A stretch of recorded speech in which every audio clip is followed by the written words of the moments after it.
안녕하십니까. 언제나 소비자 편에서 방송하는 콘스탄트 김의 티스와 함께 돈 버는 아카데미. 이번 시간에는요, 돈 버는 증여가 되겠습니다. 양도 두 번 하면요, 증여세를 과세합니다. 여기에 대해서 알아보도록 하겠습니다. 절세에 대한 기술은 나날이 발전하고 있습니다. 이에 못지않게 세법도 발전합니다. 따라서 편법 증여에 대한 제재가 강화되고 있습니다. 만약에 부동산을 증여하는 경우에 예를 들어서 부친 부동산을 자녀 A한테 직접 증여하지 않고요.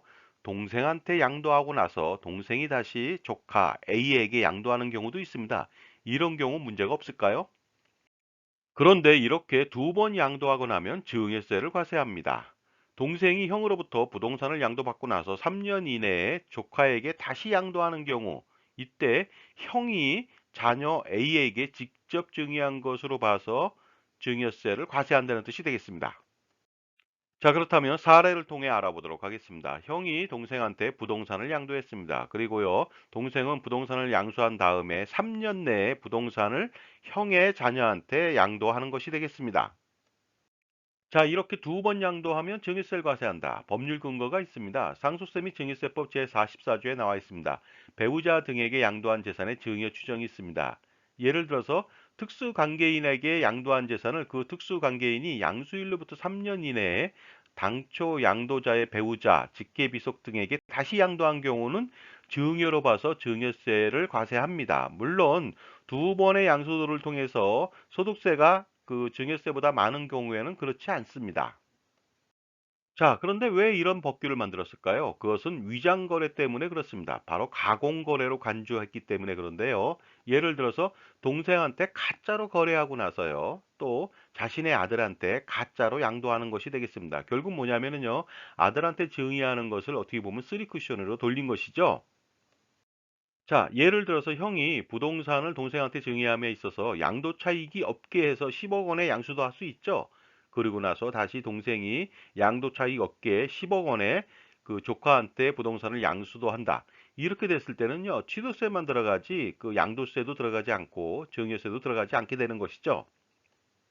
특히 부동산이요, 일반 부동산이 아니라 주택인 경우에는요, 증여 취득세 중과를 회피할 수가 있습니다. 그리고요, 증여세도 회피할 수가 있겠죠.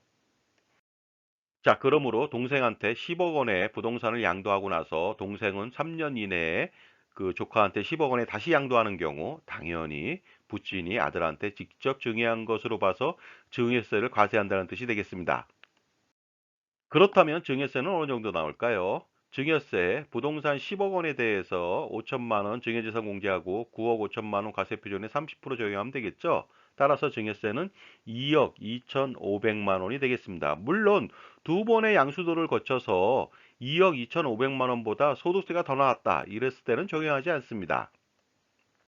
그런데 두 번의 양도를 한다 하더라도 증여세를 부과하지 않는 경우가 있습니다. 예외 규정이죠. 알아보도록 하겠습니다. 법원의 결정으로 경매 절차에 의해서 처분된 경우는 정상적인 것으로 본다는 것이죠. 파산 선고로 인해 처분한 경우도 마찬가지고요. 공매된 경우도 마찬가지가 되겠습니다. 그 다음에 보면요. 유가증권이 증권시장을 통해서 정당하게 처분된 경우도 마찬가지가 되겠고요. 그리고 배우자나 직계존비속한테 알아보니까 정말로 대가를 받고 지급했다.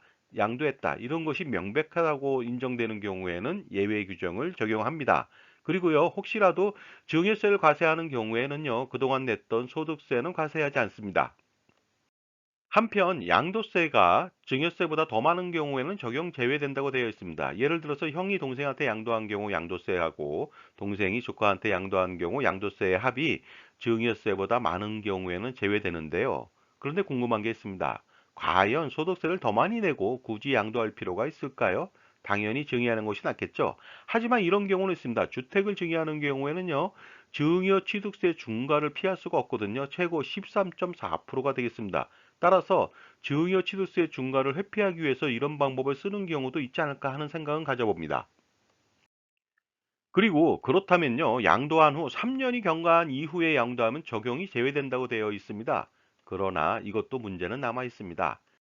자, 지금까지 제 정보가 만족스러우셨다면요, 구독과 좋아요 부탁드리겠습니다. 그리고 특히 회원 가입을 통해서 보다 다양한 혜택을 받아보시기 바랍니다. 감사합니다. 계속하겠습니다. 문제점은 무엇이냐? 형의 아들, 조카죠. 조카의 양수자금 확보가 문제가 됩니다. 10억 원을 갑자기 어떻게 만들겠습니까? 그리고요, 자금 출처 조사에 임해야 되고요. 그 다음에 자금 조달 계획서를 작성해야 되는 등 문제점이 산적해 있습니다. 그러다 보니까요, 두 번의 양도를 거쳐서 자녀한테 편법 증여하는 것보다는 그냥 직접 증여하는 것이 낫겠습니다. 그래서 10억 원짜리 부동산을 자녀한테 증여하는 것이 훨씬 더 나아 보입니다. 그렇다면 10억 원짜리 부동산을 자녀한테 증여하는 경우 증여세는 어느 정도 나오는지 알아보도록 하겠습니다. 자녀 한 명한테 증여한다. 그러면 증여세는 2억 2,500만 원이고요. 증여 취득세 4%를 부과합니다. 물론 주택인 경우에는 주택 공시가격의 12.4에서 13.4%를 부과하죠. 그런데 자녀 한 명이 아니라 자녀 부부, 며느리까지 포함해서 두 명한테 반반씩 증여한다고 하면요. 증여세는 1억 6,800만 원 정도가 됩니다. 전에 비해서 어떻습니까? 그 5,700만 원을 더 줄일 수가 있습니다.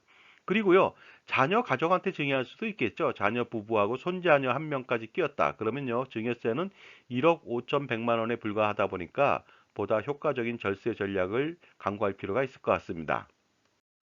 그리고 또 증여 스킬로 부담부 증여를 통해서 증여세 부담을 해소할 수도 있습니다. 물론 특수한 상황이 되겠습니다.